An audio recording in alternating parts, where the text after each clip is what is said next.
what I guess would be his daughter, stepdaughter. This would be his stepdaughter dancing.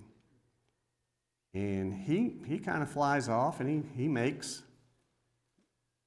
some comments, probably inebriated, likely. And his comment was, whatever, you did such a great job, you can have anything you want to have. Now remember, he's the one that wanted to kill John previously, but he was afraid of what the people would do. And we go back to the setting where the Romans don't like dissension in the public. They want everything copacetic and everything being really, really level and really nice. Just keep the crowd quiet. So he's afraid of that. But he's also gone in and made a comment. You can have anything you want. Just ask for it. Well, she goes over to her mom, and the mom didn't like what? Remember what John did. He's in prison. He's been in prison for about a year. He called him out, didn't he?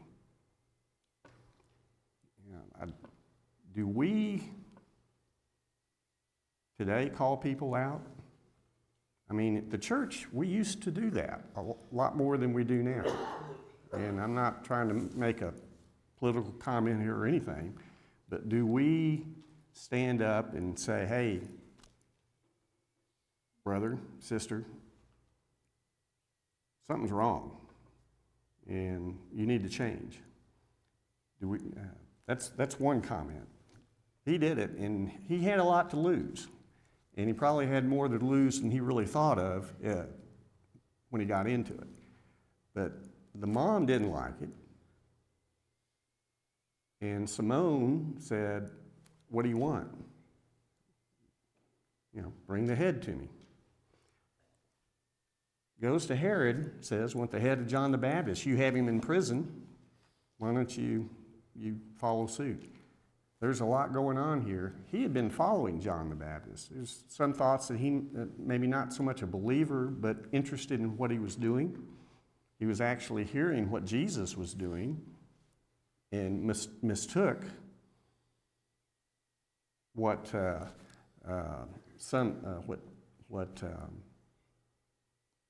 John wasn't doing and what Jesus was doing for what John was doing, if you can make sense of that. It says here he was distressed when he was asked to do this. So I'll stop there. So if he's distressed, that means there's a little bit of a guilt feeling. Is that what we're saying? And is he afraid of losing face? He knows what's right. Do we run into that now? We're faced with something, we're put on the spot, peer pressure. I think we are. I'm trying to think of examples. It could be in the internet. It could be pressured in a lot of situations. It could be at the office. It just could be at any circumstance. But he's pressured. He's sitting up at the front of the head of the table. He's the main guy. It's the birthday and the whole bit. And now he's made a promise. He said, you get anything you want. And the stepdaughter comes and says, I want the head of John the Baptist. He's distressed. Now what does that call for? What should he have done? Well, not that, no. Not that. Yeah. We don't live during that time, but he was pressured, afraid of losing face. Pilate was in the same situation. He was in between. Oh, exactly. Pleasing people, or Pilate and Herod were trying to pass the buck back between each of them, and didn't want to deal with it. The ultimate issue was, what are the Romans going to do, but also what are the people going to do? But Herod's sitting there with this dilemma. He's made this promise, and didn't want to lose face. Sue?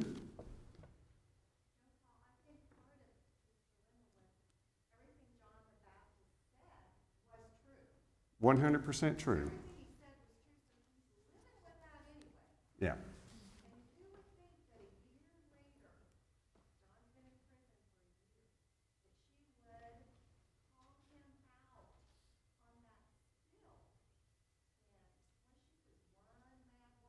Yeah.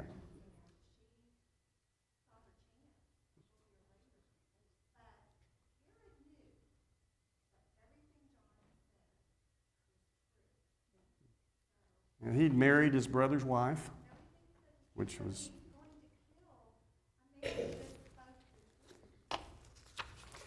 Yeah, no, he knew what was right, and like I said, these in a loose way, were believers. They were Jewish for the most part, and they knew what the law was, but they had control of, it's King Herod, and then each of these are called kings too. They're kings of client states of the Roman Empire. They had a lot of sway, a lot of authority, and a lot of ability to direct people's lives as long as they kept things under wrap. And he's sitting there with guilt, extreme guilt, because words matter. And in Matthew it says he was distressed. So he's distressed, even though previously he wanted to kill John, but he didn't. But he was distressed, and yet he still did it, and did it pretty quick. I mean, she got a platter, went, delivered the goods. I think there's some lessons to be learned there, and that's what tonight we need to talk about. Who was John the Baptist?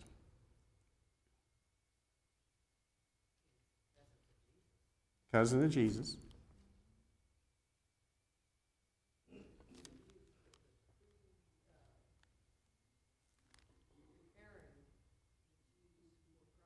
He prepared the way for Christ. Yeah. He wasn't a kook. I mean, he didn't. He was 30 some odd years old, had spent most of his life where? In the desert, eating grasshoppers and honey. Could be good. Dip them, fry them. I don't know. But that's what he did. And some commentaries called him somewhat of a hermit. But everybody knew everybody. Remember, very closely related in the region. So certainly everybody knew which Herod was which. And they knew who John the Baptist was, because all of a sudden he's out there and he's baptizing and he's talking about the Messiah that's coming. And so they know who he is. He is thought to be Elijah. You need to connect him to some Old Testament prophecy. Right. Elijah came back. Yep. Go to Matthew, and I have it listed, or go to Luke 3. Go to Luke 3.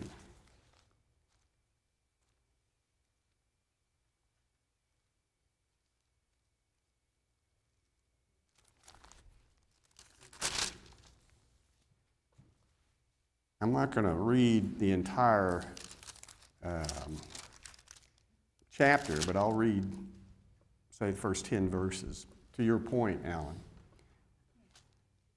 Luke 3, in the 15th year of the reign of Tiberius Caesar, when Pontius Pilate was governor of Judea, Herod, tetrarch of Galilee, his brother Philip, tetrarch of Iturea and Trachonitis, and other places of Abilene during his high priesthood of Annas and Caiaphas, the word of God came to John, son of Zechariah, in the desert.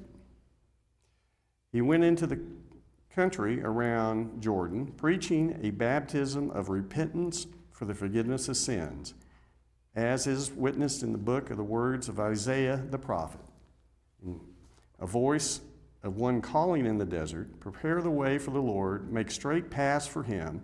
Every valley shall be filled in, every mountain and hill made low. The crooked road shall become straight, the rough ways smooth, and all mankind will see God's salvation. John said to the crowds coming out to be baptized by him, you brood of vipers, who warned you to flee from the coming wrath, produce fruit in keeping with repentance, and do not begin to say to yourselves, we have Abraham as our father. For I tell you that out of these stones God can raise up children for Abraham, and so forth and so on. So he's here to pave the way. I had the wrong prophet, but. It was a prophet. Yeah. Yeah, John was there to pave the way, and he knew it. Later on, he baptizes Jesus, and right there you start to see the shift, the handing off of the baton, if you will, from John to the Messiah. And there's some problems. People are confused a little bit. Is Jesus John, or is John the Messiah? What's going on here? But they're listening. And again, very small. Everybody knows everybody. But John is there to introduce Jesus. Used to be that before before a king or somebody would come down a road, they would send people ahead to pave the way, to check for anything, to let people know that the king was coming. That's what John was doing. He was coming down the highway to tell everybody that Christ was coming. Without John, it'd been a little more difficult because it wouldn't have broke the ice, so to speak. So John was there for a purpose for a very brief period of time. Spent a long time eating crickets or grasshoppers and honey, came out and did his thing and basically introduced Jesus. Go to Luke chapter 11. And just real quick.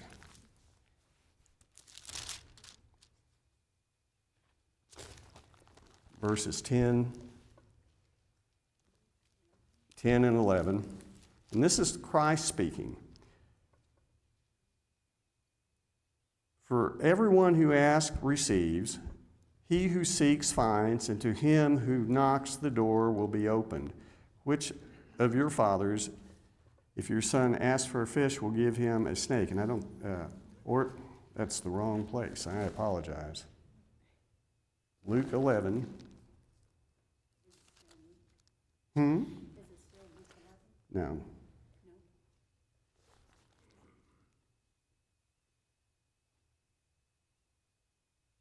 I'm trying to find where I'd written.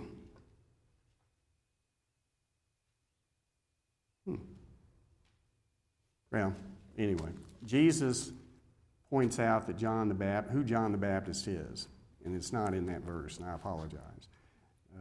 Who he is, and tries to clarify that John was there to pave the way, and what a good person he was. If you go back to Matthew 14, is it Matthew 11? Okay. That's why you proofread stuff. Matthew 11, 10 and 11.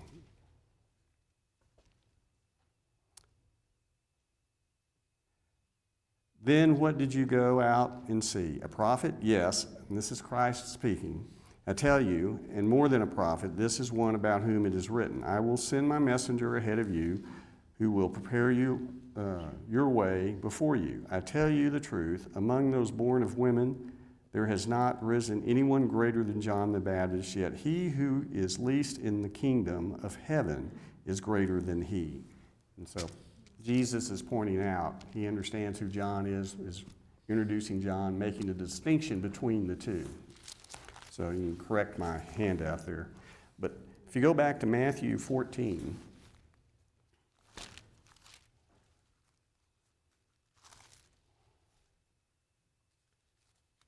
and we go back to Herod being distressed and not wanting to lose face. What else do you see in this passage that we can learn? I have written down here one item, enduring persecution for our own beliefs. Certainly John did. Maybe he didn't know what was coming, but he did endure it. Do we do that today? Harassment of some sort. Put down the word oppression, but maybe not in the U.S., but other parts of the world, Christians are oppressed for their beliefs.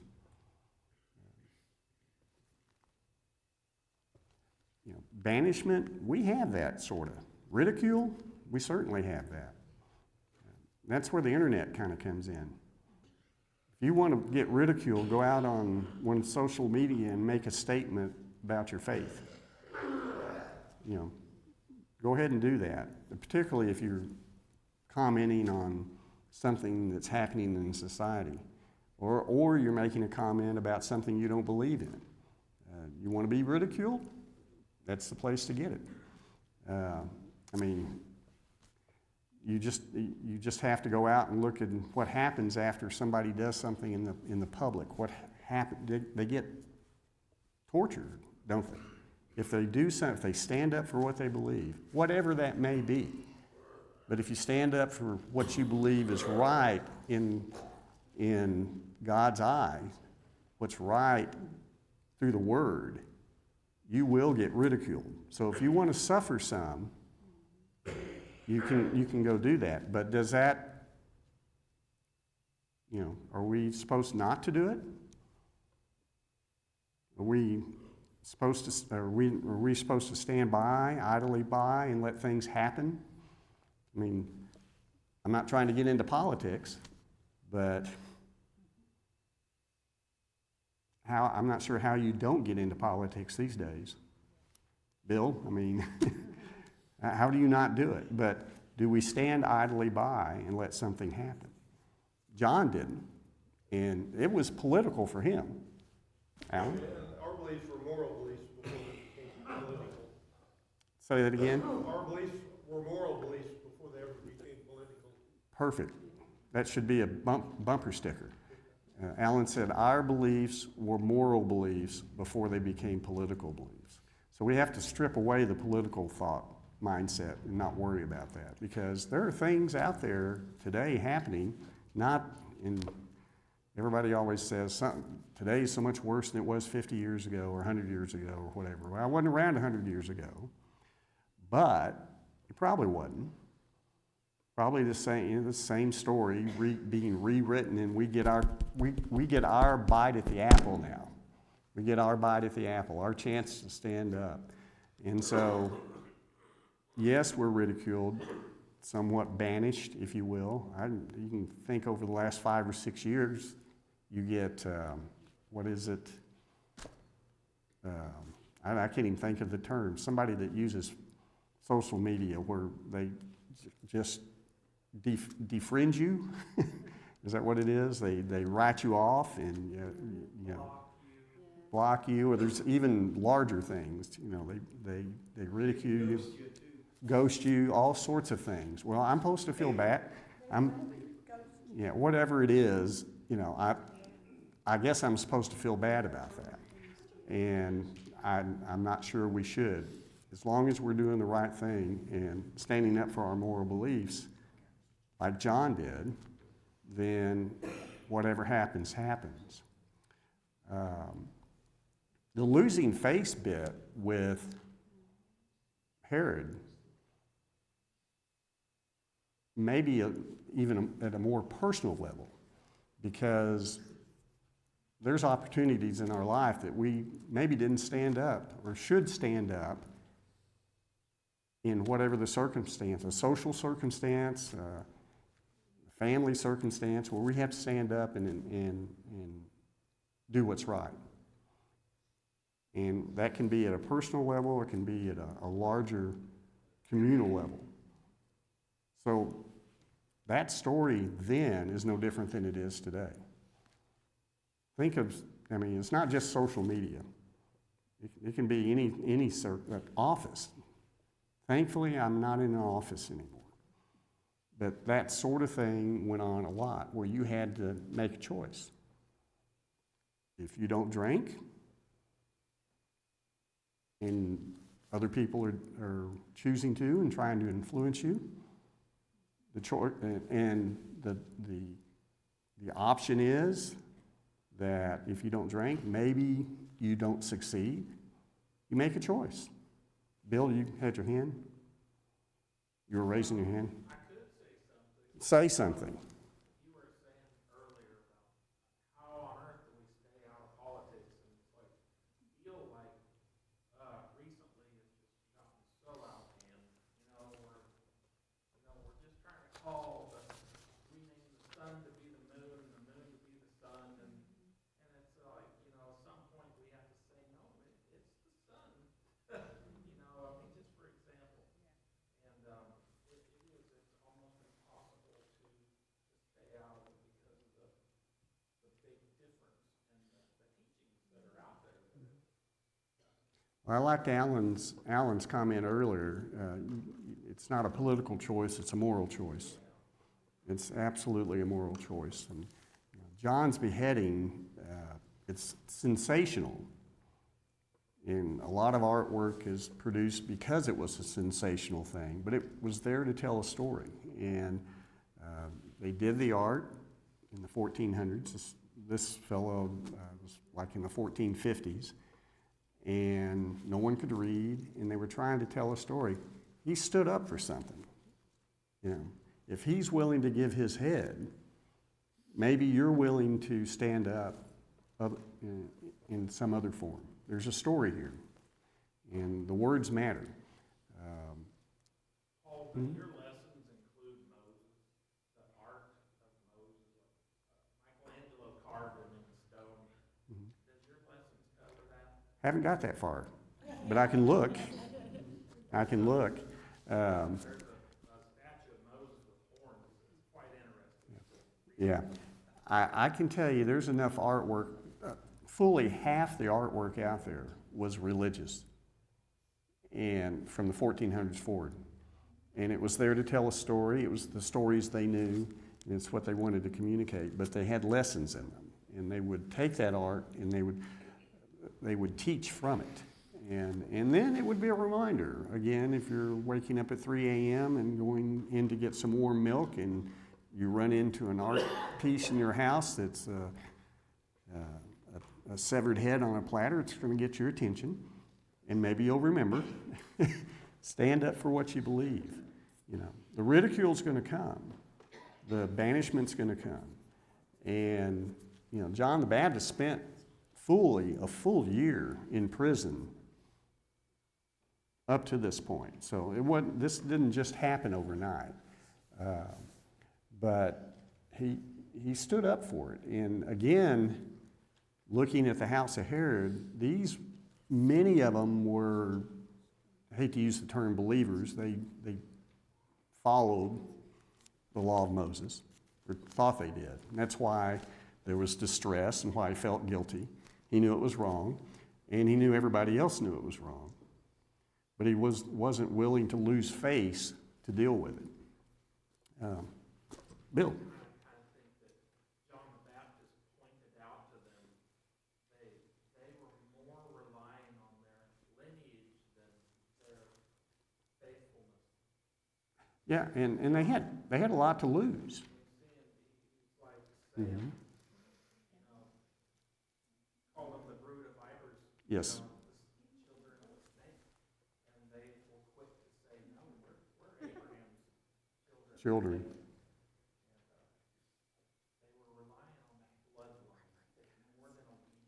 Yeah, and Bill's pointing out that Herod was relying on his history, his bloodline in the house of Herod.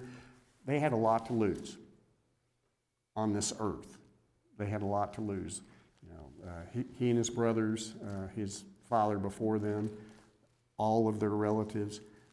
Within, one of the commentaries I read, within each of their homes, there were true believers and scattered amongst them. So there were people within their homes that were either servants, even slaves, that believed.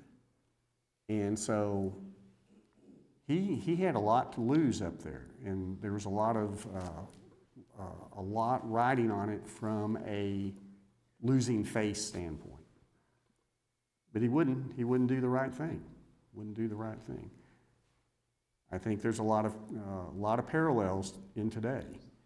If you're in any way leading people, in any way doing anything where people can look upon you and see that you could lose face in something,